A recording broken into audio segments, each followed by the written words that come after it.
Salam Muhibah, anda sedang menyaksikan Inklusif dan tetamu kami pada waktu ini adalah Menteri Sumber Manusia Yang Berhormat Datuk Seri M. Sarabanan. Datuk Seri, selamat malam.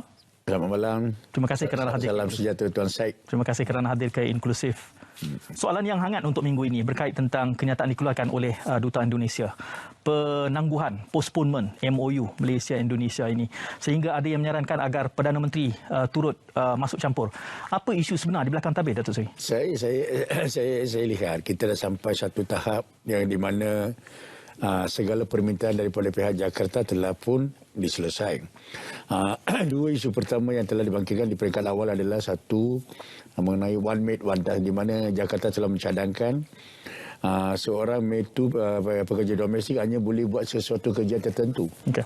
Kalau saya ikut permintaan Jakarta, mungkin setiap isi rumah kita kena perlu ada 5 atau 6 mate. Maka kita telah bincang, telah memperhalusi, akhirnya bersetuju. Keluarga yang berada dalam lebih kurang lingkungan 6 ahli keluarga akan adakan satu mate. So, mana-mana isi rumah lebih daripada 6 orang akan menggunakan lebih daripada satu mate. Itu adalah dari segi one mate one task.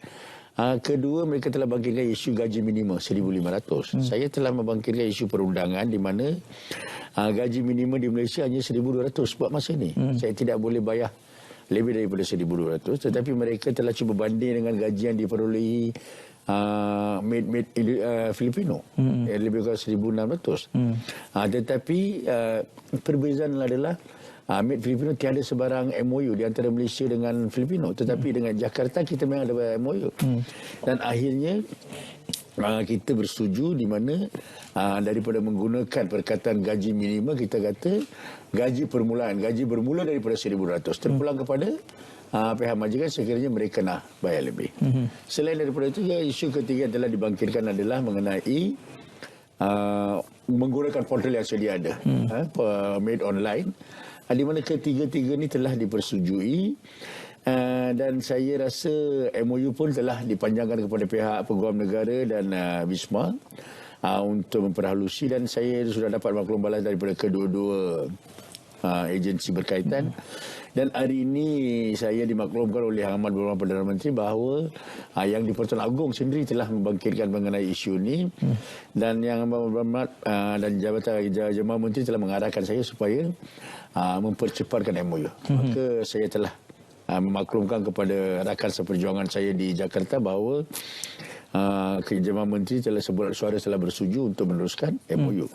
Walau bagaimanapun saya lihat ada juga keprihatinan daripada pihak KDN untuk menambahkan ciri-ciri keselamatan demi kebaikan imej negara dan juga memberi jaminan kepada pihak Jakarta.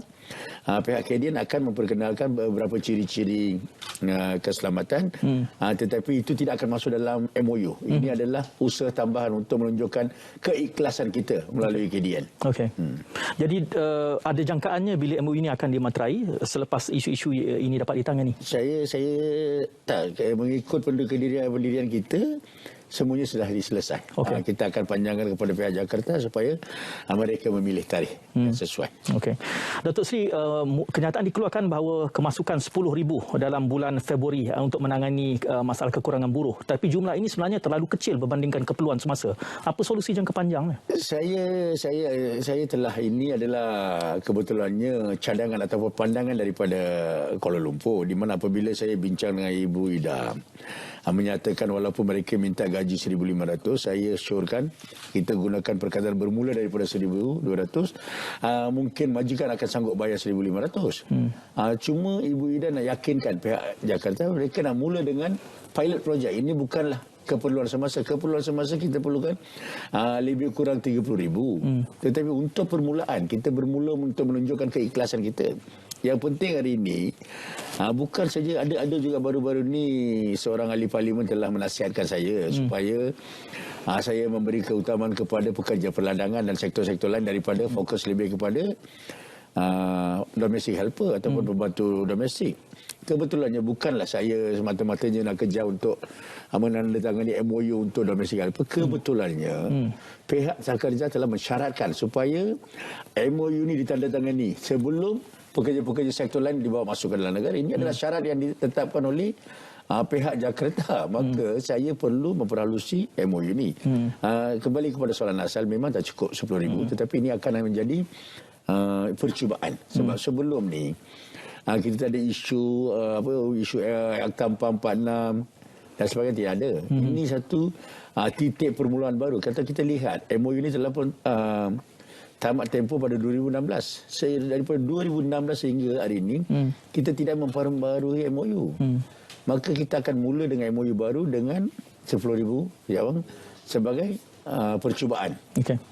Datuk Seri, banyak kita menumpu kepada kemasukan buruh dari negara tetangga Indonesia. Tetapi ada juga artikel yang memberikan gambaran bahawa sebenarnya dalam konteks pekerja dari Bangladesh, kita sudah punya lambakan.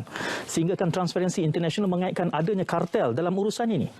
Apa komen balas Datuk Seri?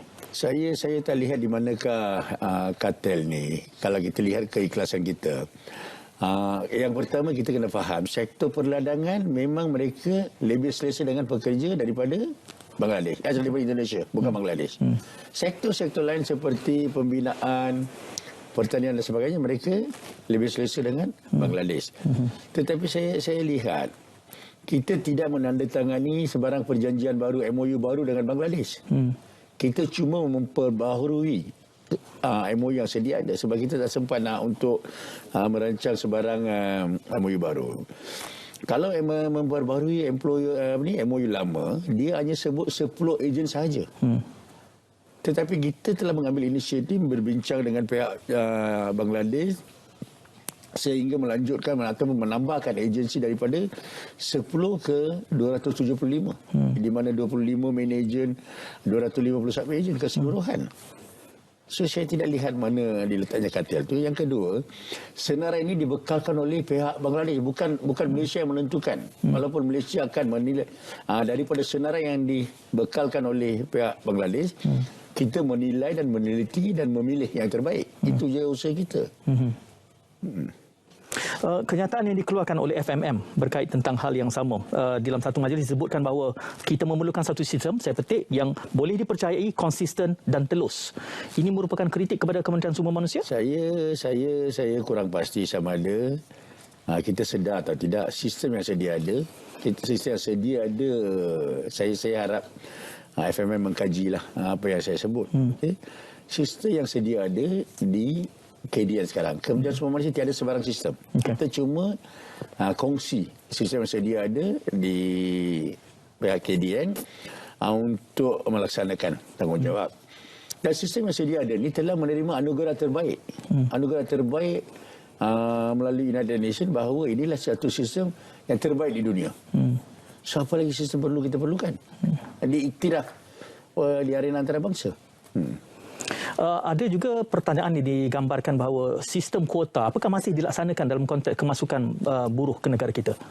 Sistem kuota masih wujud, tetapi kuota seperti mana sebelum ni, sistem kuota khas untuk menteri tak wujud lagi. Menteri tak ada kuasa lagi untuk menentukan mana-mana kuota. Tetapi kuota ni, maksud kuota ni, apabila ada permohonan, kita ada juga permohonan yang melebihi keperluan.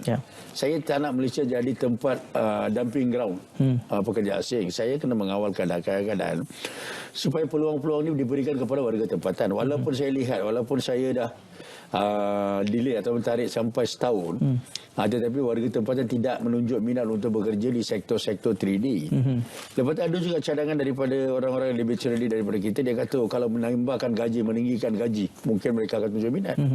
Kita lihat baru-baru di Prisma sampai dia beri tawaran lebih kurang 2,000. Masih tak ada tunjuk minat. Maka akhirnya kita setuju membawa masuk pekerja asing, memandangkan dari segi produktiviti kita dah kurang 20%, 25%. Dan kita telah negara menghadapi kerugian hanya satu sektor je, perladangan, lebih daripada 20 bilion last year. Ini satu jumlah yang besar dalam keadaan kelembapan ekonomi hari ini. Ini adalah satu jumlah besar, maka kita buat keputusan untuk membawa pekerja asing. Pada masa yang sama, kita perlu mengawal keadaan. Maka apabila ada permohonan, yang pertama, apabila kita menerima permohonan, kita semak sama ada pemohon ni layak atau tidak dari segi kedudukan atau taraf. Maka sistem akan semak. Sistem yang sedia ada akan semak dengan LHDN, dengan SSM, immigration, semua agensi berkaitan. Sama ada mereka pernah melakukan apa-apa kesalahan atau tidak mengikut akta. Apabila mereka tidak melakukan sebarang alasan, maka akan dipanjangkan kepada My Future Job supaya permohonan ini akan ditukar menjadi iklan, masih memberi ruang kepada warga tempatan sehingga 30 hari. Pada masa yang sama, kita akan hantar kepada agensi-agensi kawal selia. Maksudnya, apabila ada permohonan daripada perladangan, agensi kawal selia adalah Kementerian Perdagangan. Apabila adanya permintaan untuk konstruksi ataupun pembangunan, agensi kawal selia adalah CIDB, dan semua agensi berkaitan akan melihat sama ada permintaan atau relevan atau tidak. Selepas itu baru dia akan pergi ke jawatan kuasa yang ditubuhkan di bawah Kementerian Sumber Malaysia yang mengkemui pegawai-pegawai kanan. Kita melihat dari segi kedudukan ekonomi syarikat, kedudukan projek-projek yang sedia ada. Mengikut Akta 446, syarikat minta 1,000 pekerja. Ada tak tempat itu boleh membekalkan tempat tinggal, penginapan yang kondusif mengikut Akta 446 untuk 1,000 orang. Selepas melihat dan mengkaji semua aspek ini, baru kita beri kebenaran. So walaupun ada syarikat minta 1,000, kita lihat tempat tinggal hanya 200 orang. Apa guna bagi 1,000 orang? Walaupun ada projek. Syarikat itu perlu meyakinkan Kementerian Sumber Malaysia bahawa mereka akan membantu. Hari ini kita lihat isu forced labour. Ramai berkaitan forced labour ini seolah-olahnya wang yang tebusan dibayar di Indonesia ataupun Jakarta. Bukan itu saja. Ramai tak faham forced labour. Forced labour ada 11 indikator. Salah satu je wang yang lebih dia bayar di negara sumber. Selain daripada itu ada tempat tinggal yang tak sesuai. Memegang pasport, menahan pasport dan sebagainya.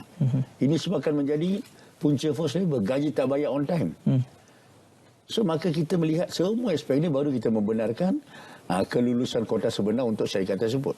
Kalau dulu 1 ke 3 dahulu saya dilihat ada kuasa khas untuk menteri boleh meluluskan tutup mata.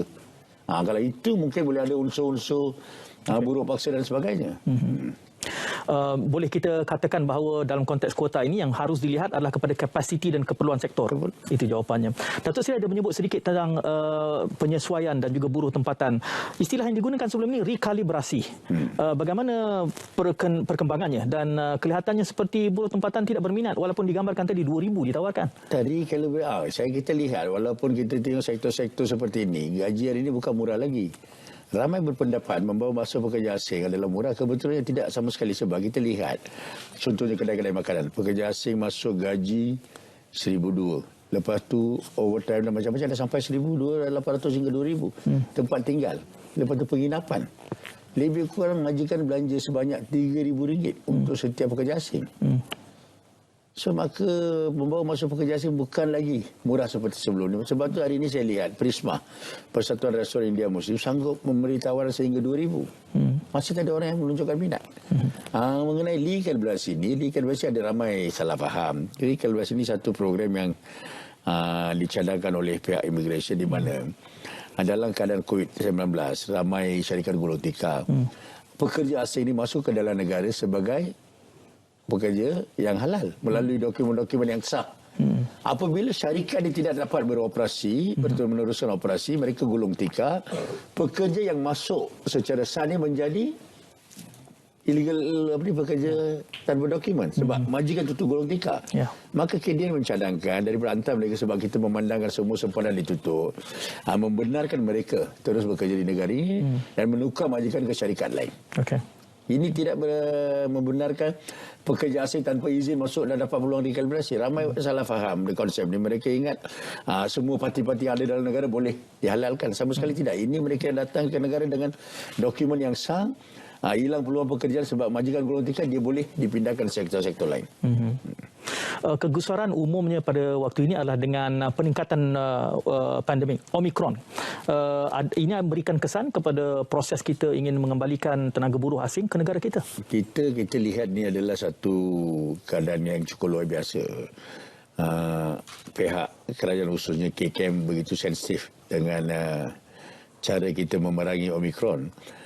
Maka segala warga asing, tak kira sama ada pekerja ataupun pelancong, ada mana-mana pihak dari luar masuk ke negara ini akan melalui proses yang cukup ketat untuk memastikan mereka tidak membawa Omicron ataupun apa juga virus ke dalam negara kita. Maka SOP yang telah ditetapkan oleh pihak KKM sebelum ni adalah di mana setiap pekerja asing masuk ke dalam negara harus dikarantinkan hanya di Lembah Kelang. Bukan boleh katakan kilang mereka di Johor. Mereka tidak dibenarkan daripada tempat Darul ataupun KLIA ke tempat-tempat luar daripada sekitar kawasan itu. Mereka akan dikuarantin di kawasan itu untuk beberapa hari tertentu, dan setelah kami yakin bahawa pekerja ini selamat ataupun free daripada COVID, maka barulah dia akan hantar ke tempat kerja.